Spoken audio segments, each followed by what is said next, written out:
kebahagiaan hidup. Doa ibu mustajabah, kutukan ibu manjur. Beberapa hikayat dan riwayat menjadi contoh dan tamsil buat kita betapa tidak ada satu kebahagiaan di dunia ini yang bisa ditegakkan tanpa doa restu daripada ibu. Pantas kalau dalam Al-Quran ada ummul kitab, ibunya atau induknya kitab. Tiap negara punya ibu kota, bapak kota tidak ada. Lalu lagi wawasan Nusantara disebut Ibu Pertiwi. Saudara hadirin yang saya muliakan, lalu dalam peringatan hari-hari besar nasional ada yang namanya Hari Ibu. Hari Bapak nggak pernah diperingati. Ada Hari Ibu, dan ibu itu pun ada Ibu Kartini, ada Ibu Dewi Sartika, dan macam-macam lagi yang seluruhnya merupakan refleksi dan gambaran betapa peranan kaum wanita di dalam kehidupan ini yang memang banyak mewarnai dan menjadi warna dari suatu kegiatan. Apabila yang pertama tadi kita melihat peranan kaum wanita sebagai istri, betapa ia berpengaruh besar dalam ikut menunjang keberhasilan dan kesuksesan suaminya. Kemudian pada peranannya yang kedua, wanita sebagai ibu di rumah tangga, betapa ia ikut membentuk, mempengaruhi, mewarnai dan membimbing kepribadian anak sebagai generasi penerus. Maka pada peranan yang ketiga ini kita akan melihat wanita sebagai social agent, sebagai penggerak kegiatan sosial di berbagai bidang kehidupan. Apakah itu bernama majelis taklim, apakah itu bernama perkumpulan dan yayasan-yayasan kemanusiaan, organisasi-organisasi yang bergerak di bidang pendidikan, bahkan di zaman sekarang bukan hanya menjadi penggerak sosial, bahkan sudah banyak kaum wanita yang menggerakkan satu bangsa. Dunia mengenal Margaret Thatcher, tapi bahkan sudah mengarah kepada menggerakkan dan mewarnai suatu bangsa. Islam membuka pintu ke arah itu. Wanita duduk dan berfungsi sebagai social agent, mengurus berbagai macam perkumpulan yang bertujuan kepada kebajikan, menyantuni yatim piatu, memelihara kesehatan, menyayangi binatang, memelihara kelestarian lingkungan dan lain sebagainya. Islam membukakan pintu sepanjang peranan sebagai istri dan sebagai ibu tidak diabaikan. Ibu asik rapat sana, rapat sini. Anak tidak pernah diajak rapat, akhirnya si anak bikin perkumpulan sendiri, rapat menurut versi mereka. Sehingga akibatnya yang timbul anak merasa kurang diperhatikan oleh ibunya.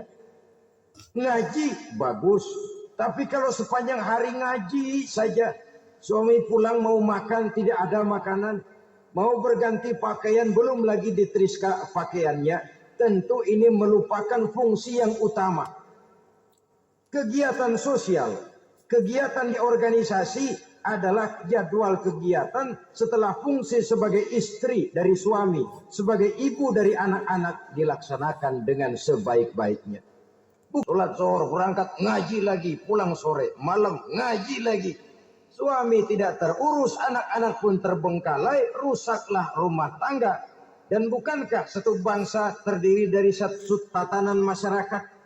Dan tatanan masyarakat yang paling kecil bernama keluarga. Keluarga merupakan unit dari masyarakat, unit yang terkecil.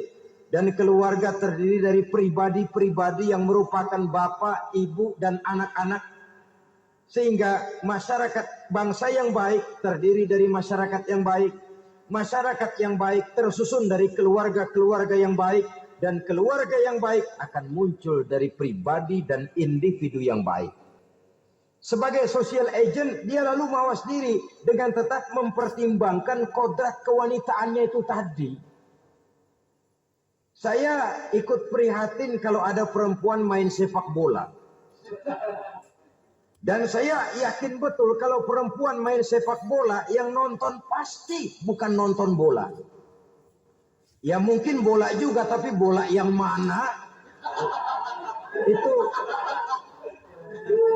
Itu wallahu a'lam. Ya dicari olahraga yang sesuai dengan kodrat kewanitaan begitu.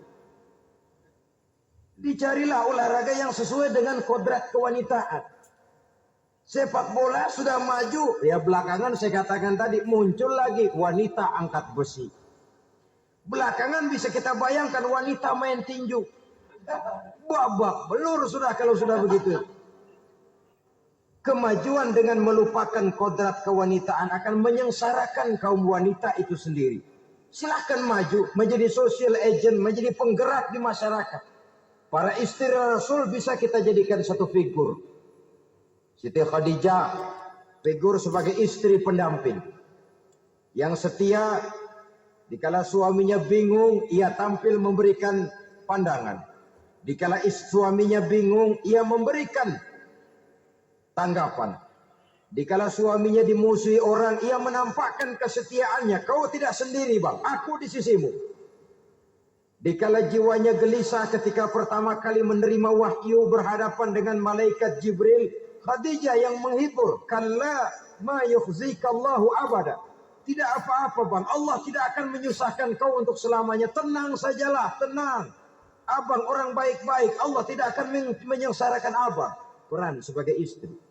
Dan Rasul mantap. Sehingga bertahun setelah Khadijah wafat, selalu terkenang dan dikenang oleh Rasul.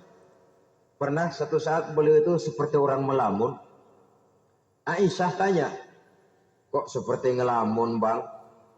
Iya, kata Rasul, saya seperti mendengar suara terompahnya Khadijah di surga. Padahal Khadijah sudah lama wafat. Aisyah mendengar itu rada sedikit manyun. Kata Aisyah, bang cukup sekali ini saja. Jangan sebut-sebut lagi nama itu ya. Cemburu rupanya. Ya soal cemburu sih nggak bini Nabi, nggak bini kita. Namanya cemburu. Perempuan mesti ada.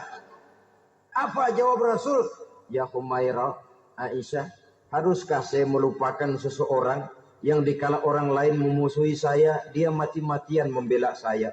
Dikala orang lain mau membunuh saya, dikorbankan hartanya untuk membantu perjuangan saya.